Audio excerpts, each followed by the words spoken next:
In this video, we're going to talk about 6 interesting facts about bokeh. 1. Bokeh is not the same as background blur. With background blur, it's either there or it's not. It's a yes or no thing. But with bokeh, it has to do with the quality of the blur and what that blur looks like and what it feels like. 2.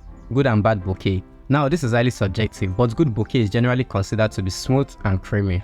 The background seems to melt, and this is preferred to a distracting background with hard edges.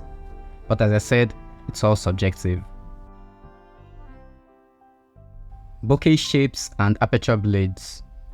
The shape of bokeh depends on the lens being used, or to be more specific, it depends on the number of aperture blades of the lens that's being used. Fewer blades will create more angular bokeh, whereas more blades will create rounder looking bokeh. And this is a fixed thing, unless you change the lens that you are using. Now there's another way to change the shape of the bokeh without changing the lens, but we'll get to it later in the video. 4. Foreground or double bokeh. Now bokeh isn't only about the background, even though that's what most people think of when they hear the word bokeh.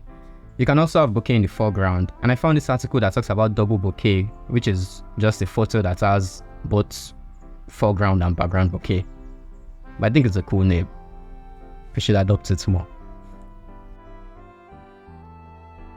Okay, bokeh in cinematography.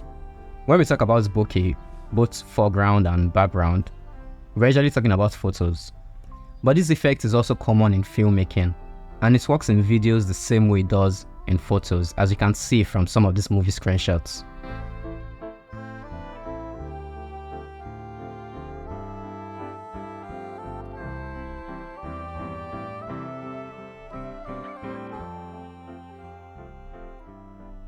Six, artificial bokeh.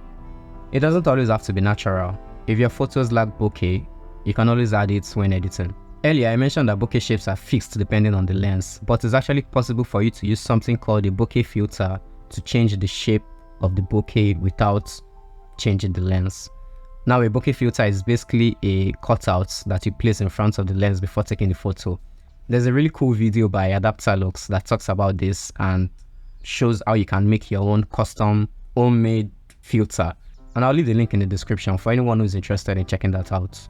Now, we generally associate bokeh with background lights, and in most cases these lights are ambient and they already exist in the scene.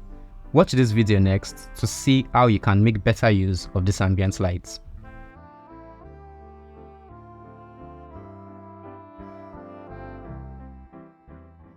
Barbecue pretty much.